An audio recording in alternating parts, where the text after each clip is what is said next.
You're listening to Earth Keepers, a podcast for all of us who believe that earth care is a faith practice. In our honest conversations, you'll hear fresh perspectives and practical insights that help us to care for the planet and love our places. Friends, once again, we have the opportunity to glean wisdom from a man with enormous experience and influence in advocating for the planet. This is the second part of that conversation, the first part having taken place in the last episode. Let me recommend that you check out that episode as well if you haven't heard it yet. Our guest is well-known author, journalist, and environmentalist Bill McKibben. He has written many books over the last few decades, and personally speaking, these books have had an enormous shaping influence on my life and have inspired me to devote myself to earth-keeping in all that I do. As most of our listeners know, Circlewood works in collaborative partnership with A Rocha USA, an organization that, like Circlewood, is devoted to helping people to live into our shared calling to care for God's creation. Among other things, Circlewood and A Rocha are committed to co-creating a number of podcast episodes this year. And this episode, along with the last one, is a product of those collaborative endeavors. For that reason, the conversation with Bill McKibben will be co-hosted by my friend James Amadon, Executive Director of Circlewood, and by Deb Rienstra, writer, speaker, and professor who serves on A Rocha USA's advisory board. I should note that Dr. Rienstra, too, has been a podcast guest in the past, and I would urge you to check out my conversation with her in episode 85 of Earth Keepers.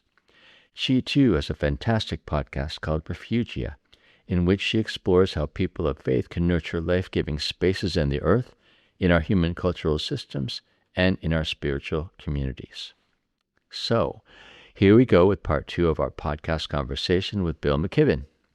In this episode, Bill challenges and inspires us by his own experiences of truth-speaking and teaching that leads people into hands-on climate action.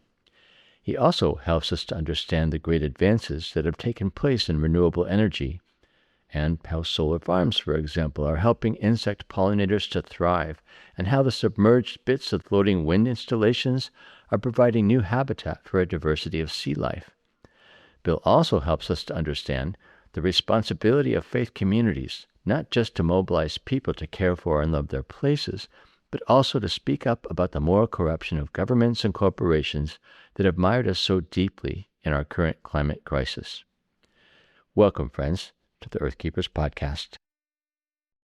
You know, Deb and I, a lot of our work is with people of faith and trying to move the needle and trying to get people and communities to get on board from a practical and a, theological and a spiritual side. And your last chapter in Here Comes the Sun points towards this possibility to see the spiritual side, as you've mentioned, of our relationship to creation, and particularly the sun. You know, when you are working with people of faith, who might have objections or who aren't there, what do you see changing them? I mean, from the inside, because there's the technical advances that I think can help. When we put solar panels on the top of our education center at Circlewood, and I started to learn and understand and watch it work, it was like a miracle. It was like watching something out of nothing. I can't explain the spiritual dimension of solar cells, but that's not going to convince everybody. So what is it that we need to do? What is it that we all need to kind of tap into when the rational arguments aren't making it through? We're irrational in many different ways, and we need to, think about all of them.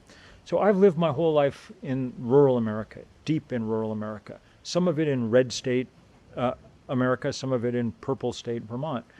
That means that I have lots of neighbors who have Trump flags at the mailbox and solar panels on the roof. So when I've talked to them at church or at fire company or something, when we talk, I know it's not because the same reasons as I do. And I think for most of them, the sort of irrational but powerful feeling is, my home is my castle, and it's a better castle with an independent power supply. That's not why I put solar panels all over my roof. I did it about climate and creation, but I'm a good enough American that I understand exactly what they mean, and I feel the same way myself. So that's an example of a different kind of sort of visceral feeling about the world that we should definitely be appealing to people about. For those of us who live in rural areas, the fact that the land can bring forth remarkable gifts is one of the things that we really appreciate. And this is the greatest example in a lot of ways of that. I mean, we're going to have to cover 1.5 or 2% of the landscape with solar panels and wind turbines in order to generate the power that we use. Think about what a tiny percentage of our land that is for a crop this important. I mean, at the moment, we cover 30 million acres, mostly of the Midwest, with corn. Corn's our biggest crop, takes 60 million acres in this country. 30 million of those we use growing ethanol. That 30 million acres produces about 3% of America's energy. If you covered the same 30 million acres with solar panels, you'd produce about 100% of the energy that America currently uses. I mean, that's not how we want to do it. I mean, we don't want to just cover Indiana stem to stern in solar panels. And we've got lots of rooftops and stuff. We can do some of it there. But we're going to use some land, and rightly so. When we do, we don't have to pour nitrogen and phosphorus on solar panels to make them work. And you're left with half the field, the land in between the panels, which is the blank canvas for the newest sort of form of human creativity that we have. It's going under the clunky name right now of agrivoltaics, but it just means what you can do in this new landscape. What we've done a lot of in Vermont is plant pollinator-friendly weeds and flowers, and the number of pollinating insects increases by a factor of about 100 over the cornfield that was there before, because you don't have to spray these things with pesticides, you know. That means that the surrounding farmers see a huge increase in pollination or fruit set in the orchards. And it means that we're taking a bite out of the biodiversity crisis that should be alarming us all at the same time we're dealing with the climate crisis. People love birds. It turns out that their numbers are growing dramatically in places that have solar farms, because there are often big pieces of grassland that are only mowed once or twice a year. People love the diversity of life in the ocean. It turns out that the platforms for those big offshore wind turbines are turning into some of the most remarkable reefs in the world and being used by all kinds of marine life as a safe harbor nursery. The point is that we can start thinking in all kinds of new and creative and interesting ways about the world. And that, in and of itself, is a very spiritual thing to be doing, as opposed to just blindly trying to stick with the thing we were doing before, which is, at this point, well, it's the enemy of creation and the enemy of affordability, but it's also just stale. It doesn't use our hearts in the way that they were built to be used, you know? Yeah. Yeah. And, unfortunately, all of us as human beings are subject to inertia. And that's definitely true in faith communities. And even, we've seen a kind of curdling of Christianity in the United States with Christian nationalism. So people of faith are not typically regarded as great participants and contributors to all of this transition and all the good things about it. What do you think could be the unique contribution, if there is such a thing, for people of faith in this broader cultural transition? Well, people of faith always have a huge role to play in helping us understand that there's something beyond pragmatism at work in the world. I think the pragmatic arguments are sufficient probably to get us to where we should be on most of these questions, but perhaps not to move us fast enough. I think that they help us understand the existence of a certain kind of evil in the world as well. We now know that the big oil companies thoroughly investigated and found out about climate change back in the 1980s. Exxon was the biggest company in the world. They had a huge staff of scientists. Their product was carbon. Of course they investigated it. And what they found was just what the NASA scientists were finding. Their predictions for what the temperature would be in 2020 were even closer than those NASA scientists. And within their companies, they were believed. Exxon began building all its drilling rigs higher to compensate for the rise in sea level that they knew was coming, for instance. What they didn't do across the industry was tell the rest of us. Instead, they began the billion-dollar work of building this architecture of deceit and denial and disinformation that turned perfectly good people from believing in the obvious physics and chemistry here on each other in bad, politicized, partisan, sad ways, to the point where the President of the United States now gets on TV and says climate change was a hoax invented by the Chinese. So to get back to the question of evil, I don't have a good other word for describing what those oil companies did. They let their desire for more money control what they said, what they knew to be true. I don't have some other lens through which to understand that. And I do think that our Christian understanding of the world offers at least some lens into helping us understand that and helping us try and redeem it. I do think that people of faith have enormous part to play.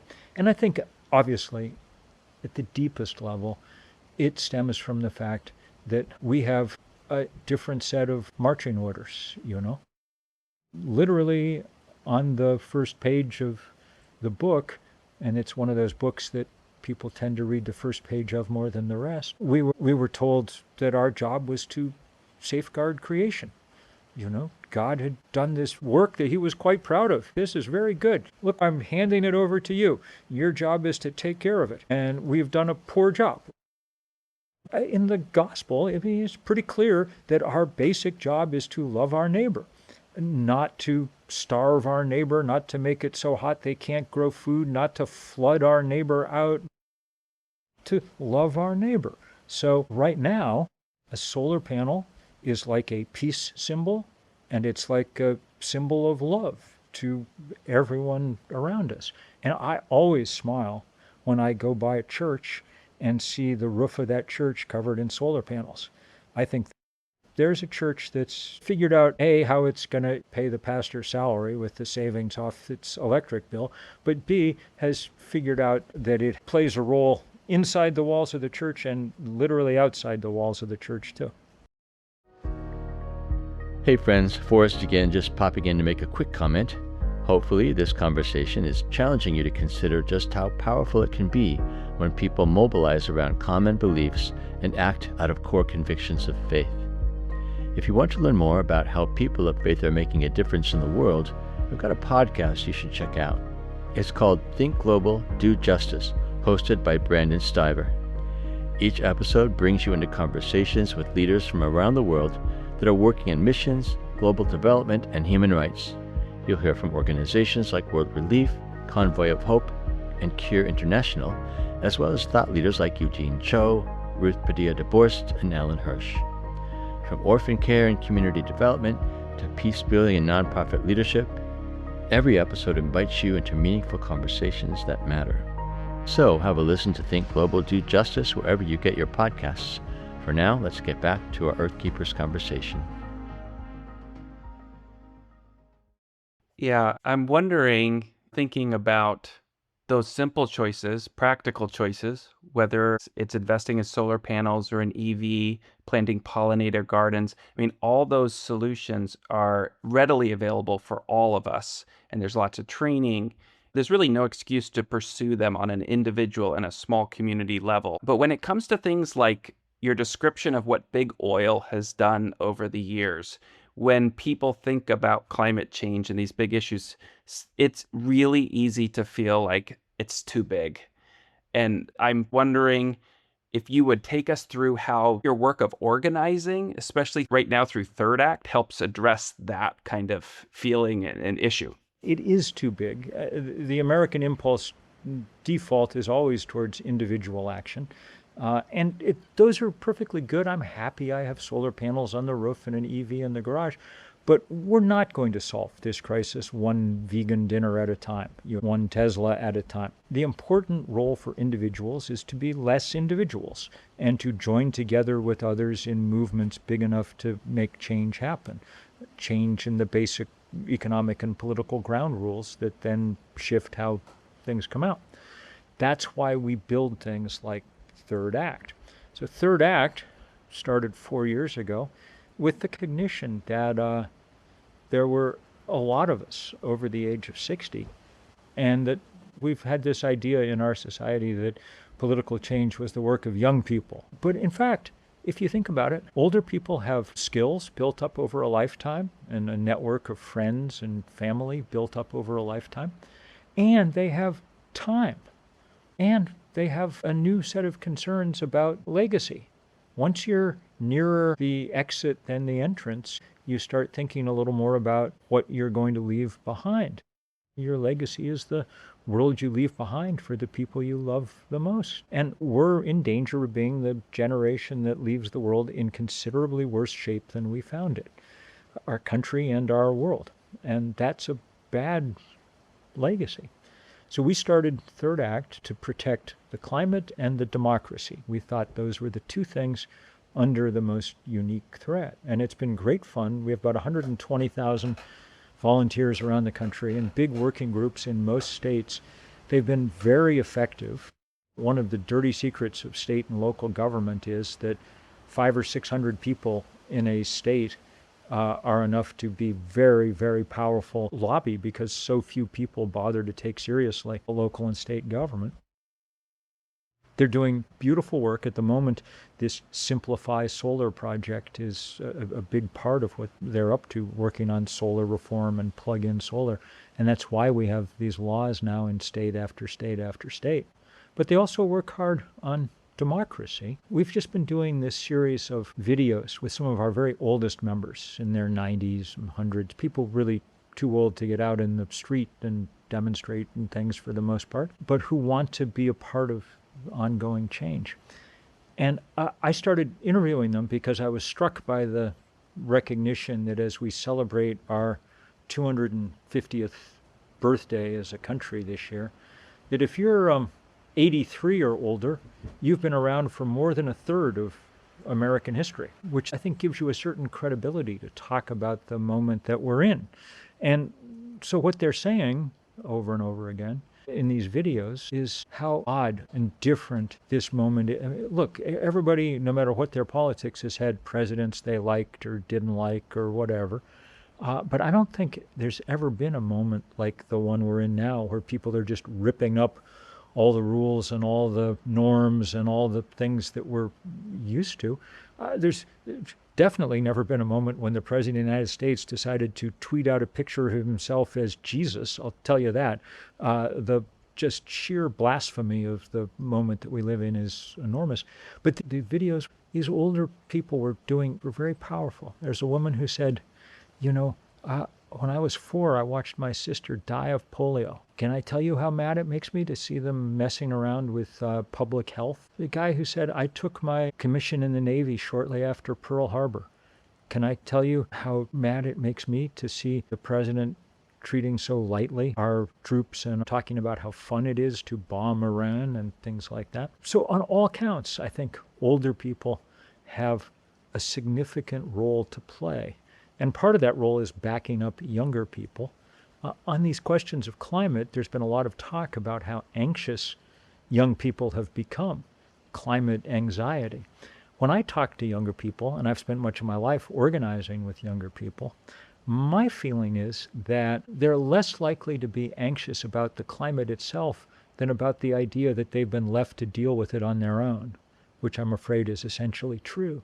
And so we're very eager to change that. At any rate, it's been very good organizing, and it offers an easy home. Most of them have never done anything like this in the course of their lives because they've been busy having kids and having jobs and, doing what they're doing.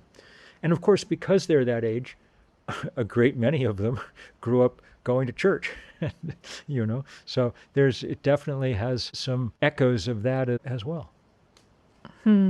Yeah, we have two rather personal questions to end up with here, and one of them works beautifully as a segue to what you were just talking about. You have been doing this work for a long time. You've seen a lot of setbacks over the years, a lot of discouraging developments. What would you suggest to younger people about how to pick yourself up after a discouragement?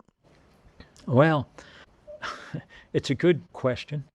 I think people of faith are allowed to hope that there are some forces in the world that'll meet you halfway. I think it's the opposite of being allowed to think that God will take care of problems, I think that's the worst theology that there ever was. But if we're allowed to think that if we do everything we possibly can, then it's an interesting world where the Holy Spirit is at work, and who knows? And I find that a little comforting. And I spend a lot of time, as much as I can, less than I want to, in the world outdoors, because one of our jobs as the animal that can bear witness is just to bear witness to how beautiful this planet, even in its current damaged state, is. And that really is one of our roles in the world, is to be conscious of that and to celebrate it and to thank God for it. So I do every day.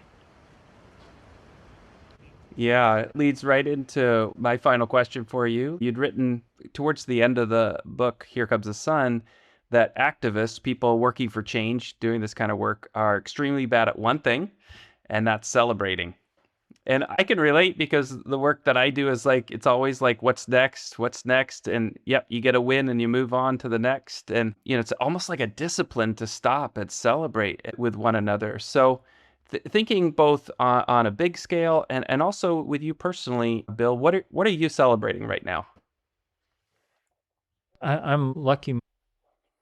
I finally have a grandson, and he lives right nearby. So we have the kind of daily celebration of watching him grow into the world and start to understand and be conscious of things. And that's extraordinarily fun. And it also comes with the burden of loving someone who will, with luck, be alive in the 22nd century. And, hence all the more reason to be working hard now to make that century a possibility. But I think in general, yes, celebration is a good idea. And it's one of the things that the Christian liturgical calendar is pretty good at. A reminder that we need regular times to celebrate those who have done great things, the saints that came before us, and the great moments of the liturgical year. And the only day that I preach in our local church is on Christmas Eve. I always do the Christmas Eve service. And because we're a tiny town up in the high mountains, we always, after we've sung Silent Night, fling open the door and ring the bell and go out singing Go Tell It on the Mountain, because it seems appropriate for where we are. And it's one of my favorite hymns or carols that there ever was, just because it's so exuberant and so celebratory. So there you are.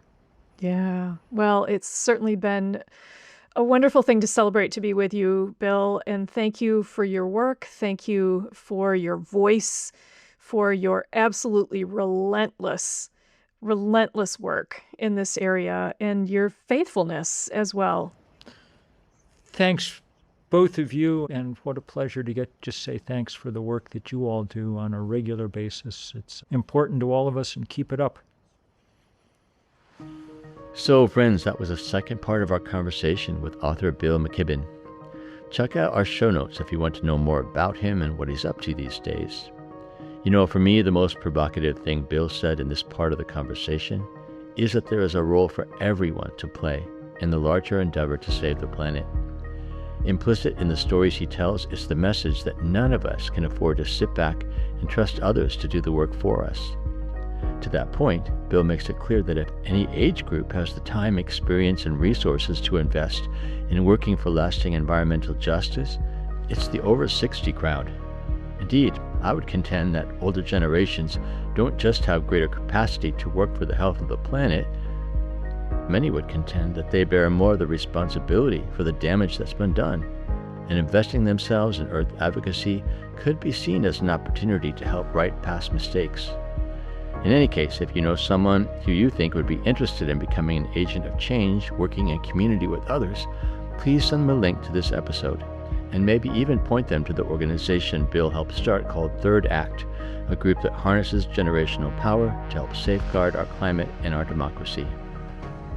If you were inspired by Bill's challenges as I was, another great place to start exploring practical ways to get involved is to check out another organization that he helped found, one aimed at all age groups called 350.org, a global grassroots climate campaign which has organized protests to promote climate action on every continent, including Antarctica. You might also check out opportunities with our partner organization, A Rocha USA, represented in this conversation by Deb Rienstra, who is on their advisory board. Check out our show notes for other resources that we recommend when it comes to collective action and community organization for the good of the planet. The Birthkeepers podcast is a production of Circlewood. Our executive producer is James Amadon, and our sound engineer is Dave Wolfers. Jesselyn Gentry is our communications manager, and our music was created by Forrest Reed and Levgen Potovsky. I am Forrest Dinsley, your podcast host, and I'm really grateful for the time you've spent listening to this episode. Help us expand our reach by following or subscribing to this podcast on your favorite listening platform. And be sure to go to earthkeepers.online to sign up for our podcast newsletter. And if you know someone who would benefit from hearing this podcast conversation, it would be great if you could send them a link. In any case, I hope you'll join us again for our next episode of the Earthkeepers podcast.